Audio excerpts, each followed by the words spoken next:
Hello, everyone, and welcome to Writers Drinking Coffee. This is a podcast where writers sit around drinking tasty beverages to talk about writing, publishing, and the whole creative process. There will be rants and raves and opinions that may not agree but are lovingly delivered. We do not censor ourselves, so consider us PG-13.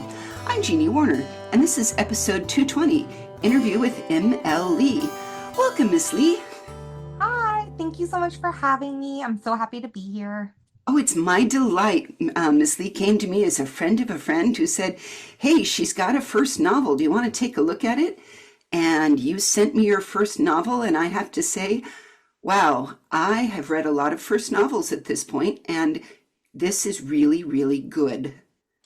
Thank you so much. That is really kind of you to say. It took a lot of blood, sweat, and tears, but I am so happy it turned out as it is. I'm not going to lie to you. The reason I just published it was because I actually gave up on editing it. Well, it's impressive. I mean, you don't have the record. There's another lady I chatted with and I'm like, you now hold my record for only one typo in a whole thing. And that beats Arthur Clarke's books from 1974. I was reading one and found one the other day. So I'm just saying, well done you for this really well written, really well edited book. It's called Proof of Origin. Thank you so much. I am so proud that there are less than five errors in it, and I couldn't be happier. Uh, I really Yeah, gave up. it's amazing. So I want to start with saying, first of all, that's a really good title. Proof of Origin for us political geeks in the world kind of comes from free trade agreements. And it indicates straight up from the cover, this is a political story right from the beginning. Also, that's a really good cover. So who did your cover? Believe it or not, I found someone on Fiverr. I I went through several people actually. I knew a graphic designer, and we tried working together, and it's just like we couldn't get it right. And then I went to Fiverr, and I found this woman who's actually Vietnamese as well. She's from or she's currently lives in Vietnam, and I believe she's Vietnamese. And she and I worked on the cover for about 2 weeks, and she's a freelance artist. She just does this on the side, and we bounced ideas off of each other, and then we got this cover, and I really love it because it's pretty unique, at least compared to the covers that I was exploring, and because there's a lot that happens in the novel, and so it was hard to, I mean, a novel is supposed to encapsulate everything, right, about this book and get people to want to read it. And so we settled on this, and I think it kind of summarizes the book rather perfectly in a way. It does. And like I said, this is stunned me as a first novel because that's so good, but it's how you wrote it. You wrote not only it is a political novel and story, but it's not only events. You really dig into the people and how they feel about the events and how their characters develop as they react to adversity and are changed by it, which that is something that there's a lot of novels out there that get well, this is the narrative of everything that happened, but you don't get the visceral, how does this change people? What are their feelings as they're dealing with? How do their feelings change? How do they grow? And that's major. The character development is really one of the things that I loved the best in it. You had me, I gotta admit, I was cheering for everybody in this one. Oh my God, sorry. I've talked to so many people, or not so many people, but a good amount of people who have read the novel, and I love exploring everyone's and talking to people about their different reactions. It revolves around three main characters, right? Yep. And some people hate Charlotte, and other people are like, I hate her, but I also feel so sad for her. And then, some people are like, Jenny's so annoying, but I'm so glad she finally grew. And Huey, people are like, I don't even know how to feel about Huey. And so it's that's amazing that you are actually rooting for every one of them. That's a new one for me. So Well, I have friends across the political spectrum, which is tricky right now. yes. And some of them, I want to say it's like Charlotte. There is a friend in my head, and I'm not going to lie, but I'm not going to say her name, that reminds me of She is Charlotte. On previous occasions, my Charlotte, I'm just going to adopt her as my own. Do you mind? Of My course. Of Charlotte. course. My Charlotte cried over the how does she deal with the difference between what her husband wants and his political ideology and the political ideologies of all of her friends, and how difficult that was, and how unbending the husband is in a way, and how, what she has to be for it. So I already had a Charlotte in my heart, and I felt really bad for her that she was just trying to live her own dream, and then she slowly discovers that her dream is being crushed by the dreams and political ambitions of her spouse. Oh man, that is really hard. Because when I was writing Charlotte, I there were definitely moments where I was working through Charlotte and I was just like, I wanted to really capture that in its essence, actually. I was trying to make it seem, Charlotte's struggling, right? And I wanted people to be empathetic to her, especially as she descends into apathy. Yeah. And I'm glad I'm captured that so well, but then two, I'm actually glad that it actually was something that people resonated with because, I put in a note to the reader where I was just like, hey, like this is meant to be more nuanced. And so by you reacting that way, it makes me so happy and glad that I was able to actually capture that in the book.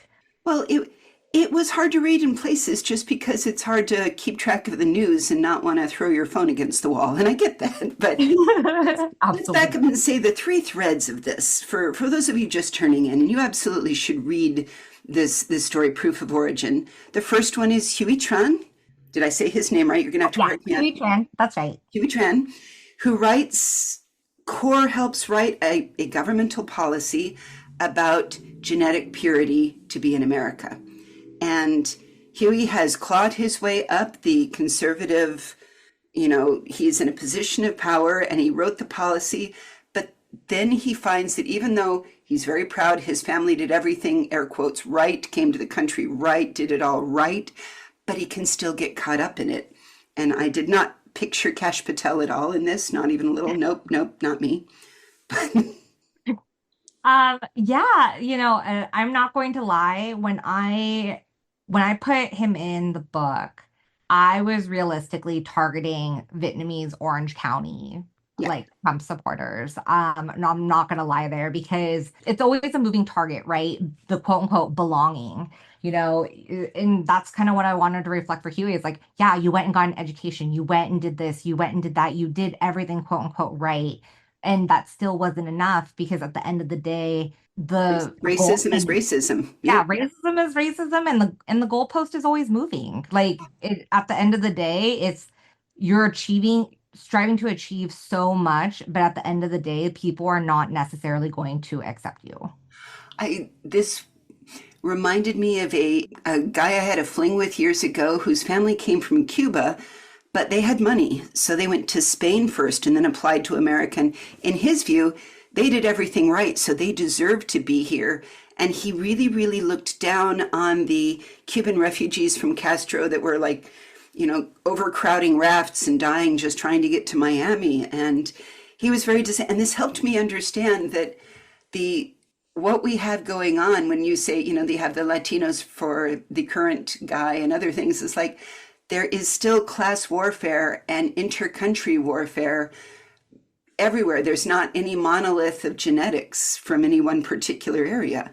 Oh, absolutely. It's 100% class warfare. And I mean, maybe it's just a human thing to just want to discriminate on, whatever flimsy border you want to draw, right? It could be like skin color, like being a colorist, Yeah. is not anything new, and that's across every nationality, right? It Uh, is, and the classism is a big one too. It's like, well, yeah, I did a lot of research on old British law because I was writing a book based in 1901, and like I was caught up with the whole idea of public education, and tell me if this resonates today.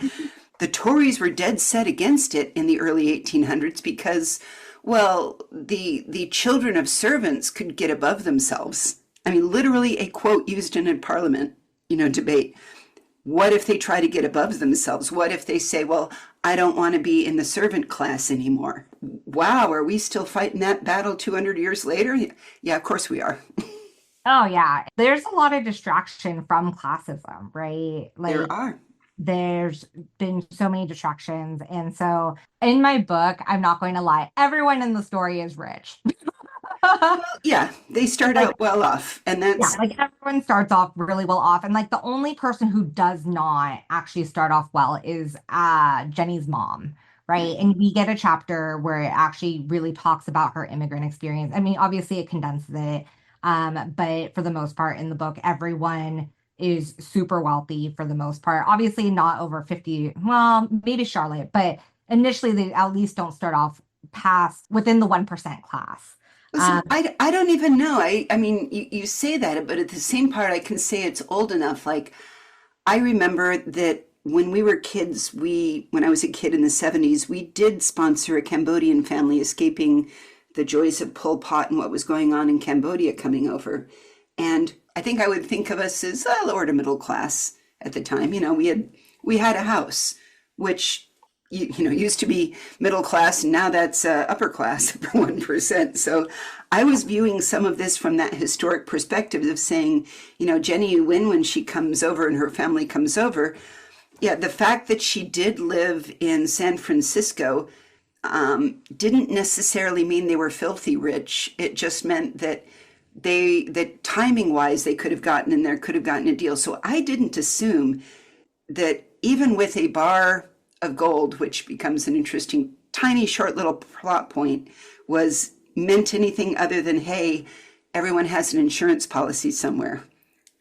So that's fair. I think with Jenny's mom, she does a she do, her Jenny's parents does really well for themselves, and they were able to buy a house at a time that it was more accessible, right? Because you Right. didn't have as huge of a delta between earnings and cost of living.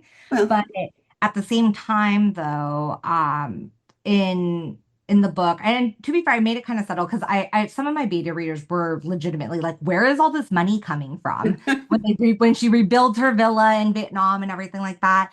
And I tried to make it very, very clear, like, in this book, I mean, they definitely were a household income of like 500K or more. Like, Kevin, her husband, worked in big tech. She worked at an NGO, yeah, things like that. And so they weren't like filthy rich, but they definitely had enough assets that they were going to live comfortably no matter where they landed.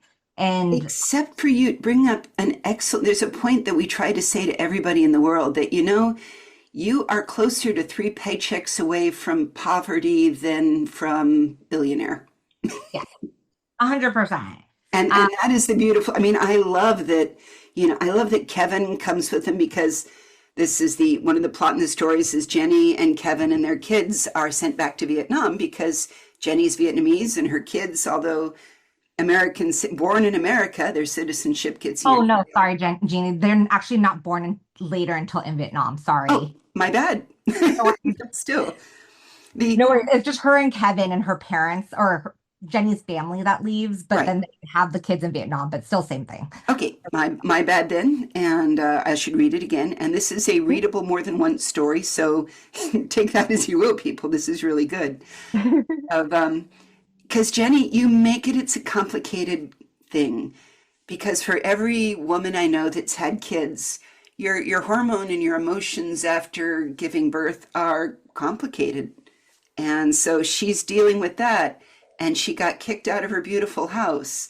And she got kicked out of, her life. And that, the fact that her husband goes and immediately tries to find something new that he can do.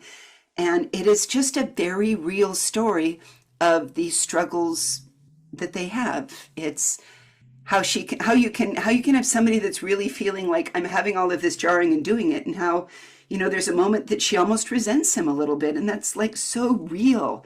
That was what I loved is you made them all real. When I was writing this, the thing that I really did not want people to say was, this isn't realistic and this would never happen. And it's like, sure, let's say, like, optimistically, this never ever happens, right? But at the end of the day, is it not a story that can resonate no matter where you're immigrating to? right? Like at the end of the day, that is the immigrant experience. You need to acclimate to a new space. You need to accept what unfortunately has happened to you and whether or not you want to be there. You I need to build your networks. You need to find a job. You need to if you decide to have children, you need to make sure that they are taken care of. absolutely. I mean, there is so much that I think there for people. I almost believe that everybody should go try to live abroad for just a few months because it's not even sometimes the big language things that make you stumble. It can be the tiny little things like, hey, how do I get a driver's license if they. I went to Australia, lived there for 6 months.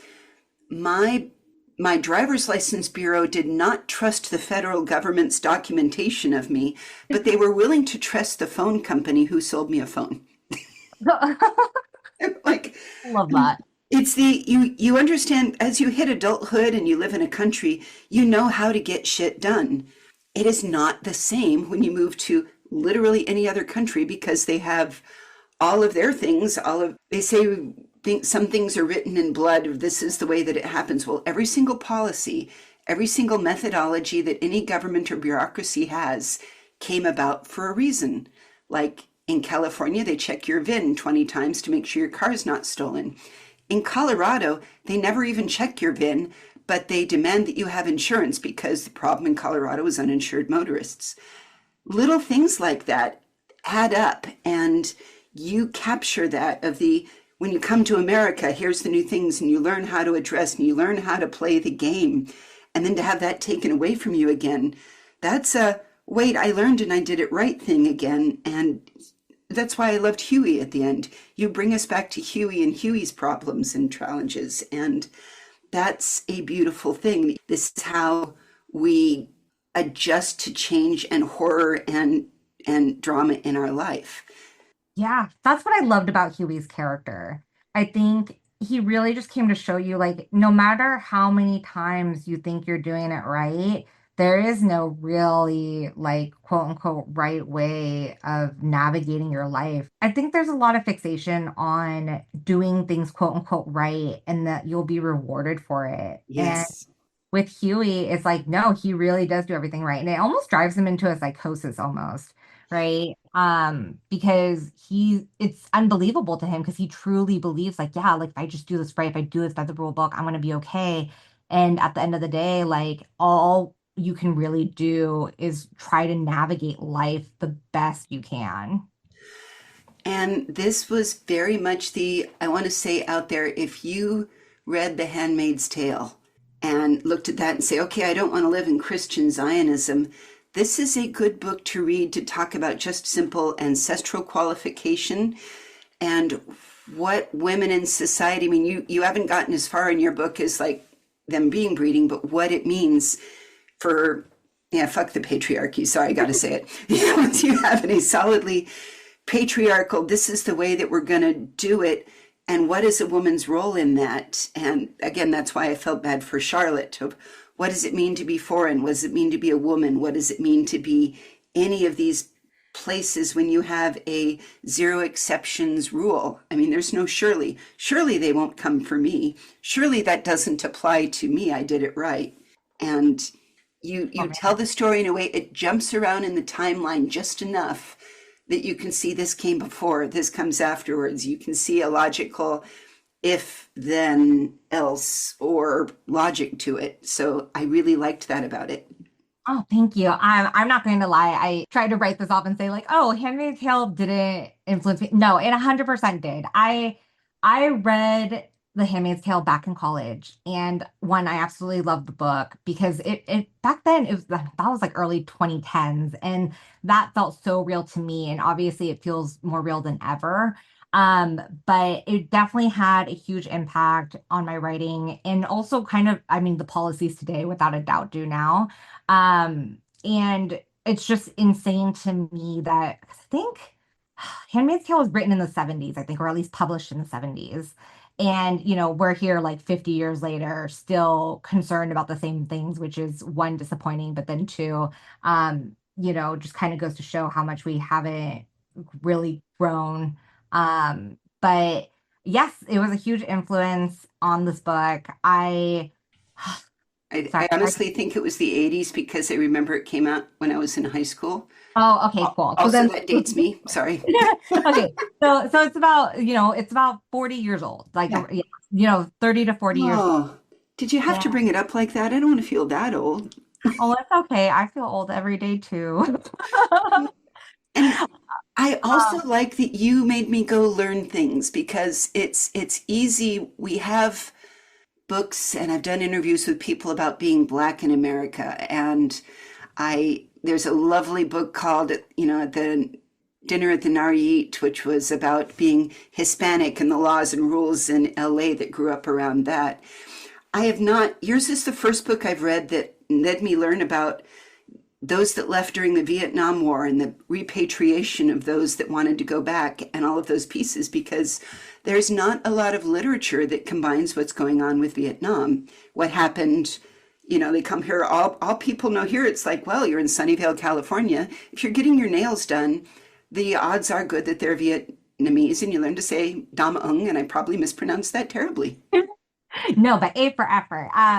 Yeah, I'm not gonna lie, that's probably a huge reason why I also wrote this book because I mean it's grounded in fear. I would say that this book is actually a huge reaction to fear that me and many other people of color that I've talked to are also experiencing, right? Like what does it mean to like what how do you deal with leaving a country that you've only ever known and had this expectation growing up like this is and like assimilating, spending your life assimilating like from childhood onward and like having this sort of like a foot in two different universes, right? You have like the American culture and then you have your own culture, right? But I think what makes this book particularly special is that this this would be a situation where you are a refugee twice, right? You're like, because Jenny's parents come over here as a refugee and then they're sent back to Vietnam, the one place that they thought they would never really return to as refugees once again, right? And I think that's kind of like a turn of events that you wouldn't really ever see coming, like, oh, hey, look at me, I'm a refugee twice. And so that was kind of something that was like a driving factor because I was kind of one day I was kind of pondering to myself, I was like, oh man, I can only imagine what it'd be like to be my parents returning to Vietnam because I just got kicked out of a country that I, sought, refuge in. And it was, I can say you touched on there's three big words that have been said why people wrote their first book, and fear, anger, and spite. You got two of them there, and that's beautiful. yeah, I did, because I People grew don't readers out there do not underestimate how spite can keep you writing and make the words pour out because you must have written this fairly quickly. The fact that this is all coming together right now with the landscape that we are currently living in. Well, okay, I didn't write it super quickly. It did take my time. I wrote it, I stepped away, I wrote it, and that's actually why one of the reasons I didn't go the querying route and I went the self-publishing route because I felt like it was so timely as of right now. And so and I worked on it religiously. Janina, I'm not gonna lie, I am very privileged to be in a situation where I can write full time or almost full time because I am a freelancer. So I spend a lot of time reading and writing in my free time, but then I also just have a plethora more time being able to write because I'm not, in a corporate environment. I'm not working 40 to 70 hours a week like I used to. Right. And so that's why I was able to also get it out so quickly in a timely manner. Well, like I said, it works, and I think it's going to be timely for the next few years here. So I can see this. I was watching this and reading this and saying, this has motion pictures. I could see this being a TV series. So, Thank you. I'm glad that I was able to create enough details that you could really visualize things because, being a writer, there's a struggle to balance, right? Like you want exposition to explain the things that are going on, and then you want the visual imagery, you want the emotions, you want the actions, and like you're just trying to balance all sorts of things to kind of create this universe in this person's mind. Like you really activate someone's imagination so that they can really get those visceral emotions as they're going on this roller coaster and when they read a book. Exactly. I mean, that emotional thing, I just want to throw out there, I've recently, because I work in IT security and marketing right now, and I've seen people send me, hey, we had, the GPT wrote this little piece. I'm like, there is no emotion in it. It's all passive voice. It doesn't actually resolve any points. It just is highlights. I'm like a glorified, bullet list. This sort of thing is so different. This is why we need humans writing books. Yeah, no, absolutely. Yeah, I mean, sure, maybe, I don't know. Now, I was like, I don't know what to say to that other than like, yeah, I mean, that's true. Like there's I even some hate the blogs generated by AI, and I'm starting to be able to tell them really easily. So, yeah, because it's like in life, and especially in this book, I mean, there are people that want and strive for connection, right? Like that's something that's yeah. part of Jenny's journey is that she lands in Vietnam and she completely feels alienated. And if you're not writing in a way that is connecting with people, then that's the whole point. Yeah, yeah. So, can I ask about your method? I mean, when you were doing all of this, are you a sit down and type it? Are you a notebook old school or scrivener? What are your tools of your trade? Oh man, I heavily outline. We call that no, we were not. It's outliner is a plotter, not a organic gardener. So I like the plotters. Yeah, I'm not gonna lie. I was like, because people are just like, that's so anal retentive. And I'm like, I'm sorry, maybe I No, no, it's not anal retentive. It's perfectly logical. um because for me, like when I'm outlining, right, I can see everything from like a 10,000 foot view or whatever. And like I see how things connect across the story. Whereas when I just, and to be fair, I also do some jotting too, where it's like, oh, I have an idea, I'll put it in my notes app on my phone. But for the most part, I need the 10,000 foot view consistently so that I don't just wander off, which as someone who's very, very ADHD, I can definitely wander off and get lost. So I 100% outline incredibly heavily. I make sure I also build character profiles. I mean, like, I guess because I worked in tech for a while, I build character profiles of like what is motivating them, what does their voice sound like, who are these people? Like, I basically construct giant backgrounds of these people. So that when I'm writing, I know what I'm trying to stick towards because even though, this book is third person close narration, there's still certain things that are going to come up, like certain words that they're going to stick with or whatever. And I want to make sure that I stick with that same voice and tone. So I basically front load a lot of my planning, so that when I execute on writing, I have something to kind of go back to kind of help guide me. Like I basically build my own map and then I follow my own map. And then once I'm done, with every single draft, I'll go back and be like, hey, do I need to move things around? Do I need to add? Is there something that would enhance this moment? But for the most part, I mean, I need that framework. That's awesome because my next question was going to be about editing. Do you run it by a committee? Do you have I mean, there's a lot of people out there that are very famous authors that also do editing for profit. So Yeah, I mean, all the editing is me and my blood, sweat, and tears, but I also use beta readers. nice. I don't know if you've ever used this platform. I was sleuthing through the internet trying to find people to help me edit. And I found this site called Critique Match. And Send me a I link to that at the end of it. I'll put it in the liner notes. Oh yeah, for sure. So I went to Critique Match. I got on and I started like just randomly messaging people. Like I filtered through like, oh, like what type of stuff do you read?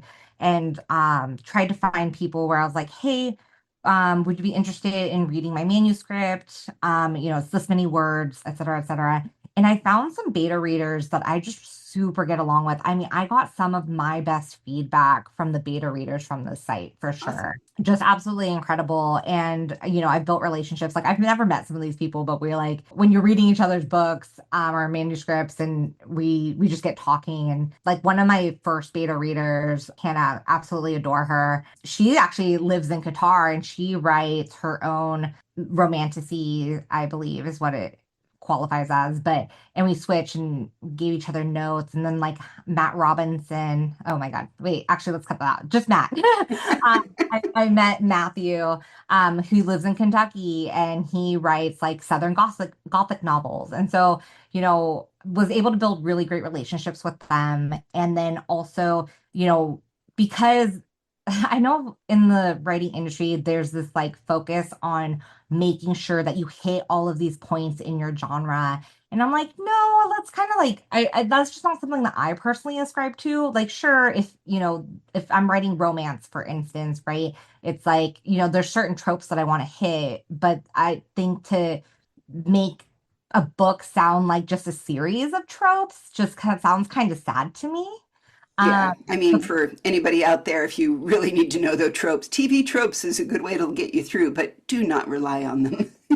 yeah, like It's good to know they exist, but to say, "Oh yeah, I can do that," I don't know, hun. yeah, exactly. And I'm like, I just don't look at reading as a series of tropes. I think there's a lot of stories that sure you can repeat, but like at the end of the day, it's meant to, what I said earlier, like you're supposed to evoke emotion from people, and make them think, whether it is, giving them a good time or, making them laugh. Like basically, I really want to focus on, getting emotions out of people, or at least the emotions that I'm trying to inspire out of people. Yeah, So anyway, I went to the site and I did 5 drafts for this book.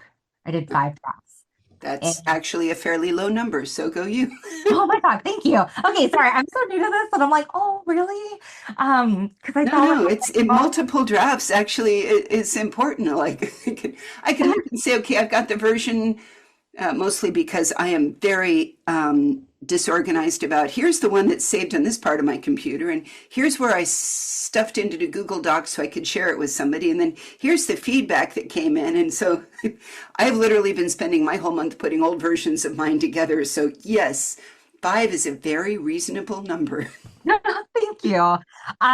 Yeah, so I went through 5 drafts, and each time it was really with a different beta reader, and they were giving me all of these different, and of course, I do want to caveat, beta readers are not always right. Like you are going to know your story best, but they're people that are genuinely trying to help you, and they're giving you another insight on your own work, which you may have never considered before. Um, Exactly. Everything in your brain needs to make it out onto the page, and a beta reader can let you know whether you've done that successfully. Now, whether they get it or not can be completely different. Maybe 1 in 5 won't, but who cares? What you want is the 80%, right?